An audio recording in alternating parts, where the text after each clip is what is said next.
Now let's check in with the DNC and see if they've moved on from their DEI race obsessions. Racism has not gone away since 20 people of African descent came upon these shores at Jamestown, Virginia in 1619, and it's going to require us to think and behave in a new way.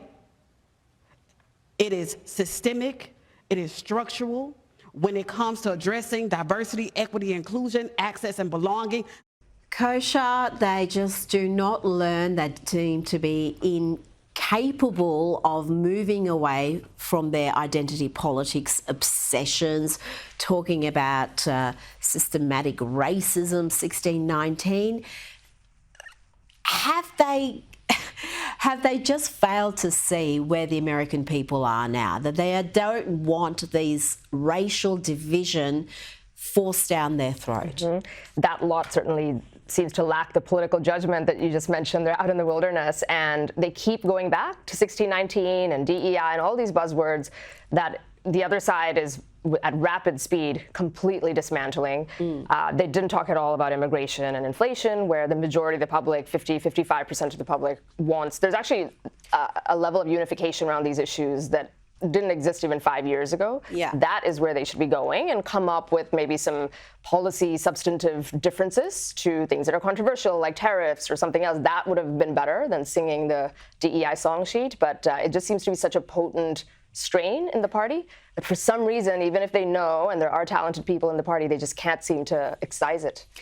Now, let's have a bit of fun. I did a whole bit about the Grammys and lefties losing it, but the enduring chat from the Grammys appears to be around Beyonce's country music win. That's caused a bit of a furore, as well as Kanye West and his Australian wife, Bianca Censori.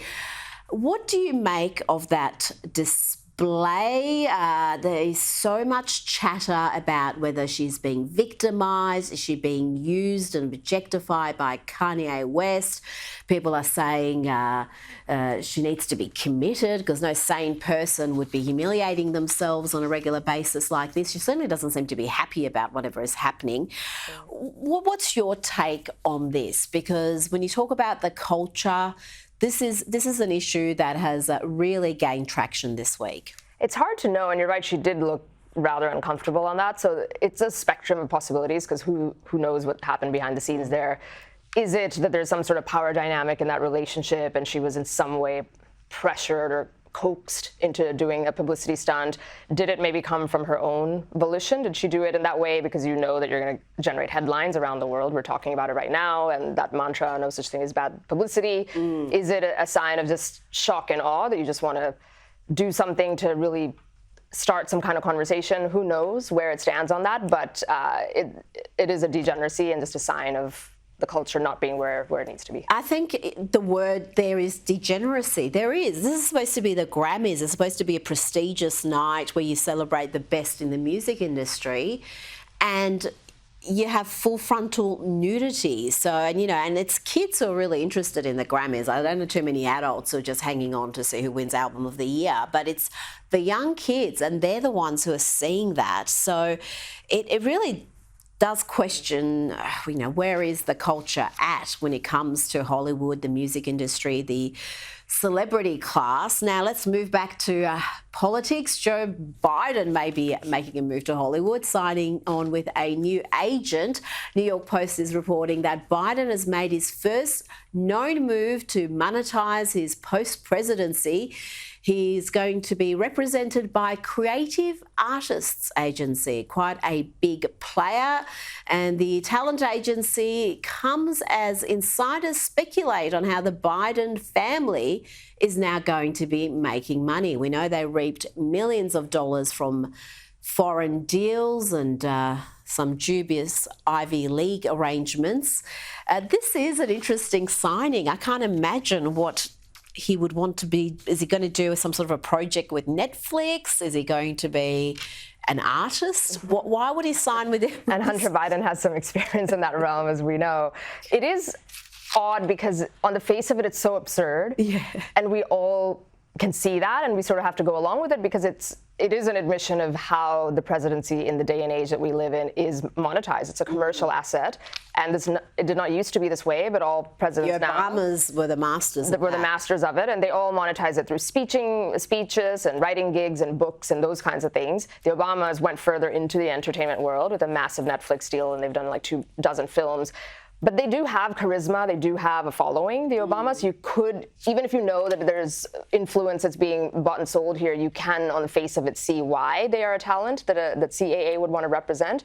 With Biden, just his age, not glamorous, not charismatic, it's just hard to see him. Not coherent. And not coherent. The man's not cognitively sound. Yes. That's the biggest. How is he, or who is going to be representing him here? So it's clear that it's so obvious that it's not about the content he's going to be putting out, but it's about the influence that he still has, and that's what they're going to buy. He's still the product. We said all along when we came to Hunter Biden and his dubious business dealings, Biden was the product, and he still seems to be the product. Now, we've seen a pause on the tariffs that are to be imposed on Canada and Mexico. Kosha, tell me about what happened there. Was this just a tactic for Donald Trump to get what he wanted? He threatens tariffs, announces them, and then these leaders do what he's asked them to do. Within hours. Within hours. We've seen this now several times. And how long can he use this strategy? Because surely they're smart enough to eventually work out what's happening here. So I think it's two things. On one level, it is just a tactic where he threatens them. Within hours, they capitulate. It's usually relating to take back your illegals, pay for their plane flights, fortify the border, things like that. And then he'll put a 30-day pause to make sure that they actually follow through with what they've promised, and if not, he'll threaten it again. But I also think that underneath that, he looks at it as an economic policy, like a genuine one, because the U.S., big picture, is about 4% of the world's population and about 25% of consumption. It's the most desirable consumer market in the world. Yeah. So that is a really big asset that he believes, even if it leads to price increases for Americans in the short run, it just rebalances trade in a good way. And I think he really believes that. And with some countries like China and others, he might push it on its own merits, whereas with these countries, it might be just a tactic to get them to.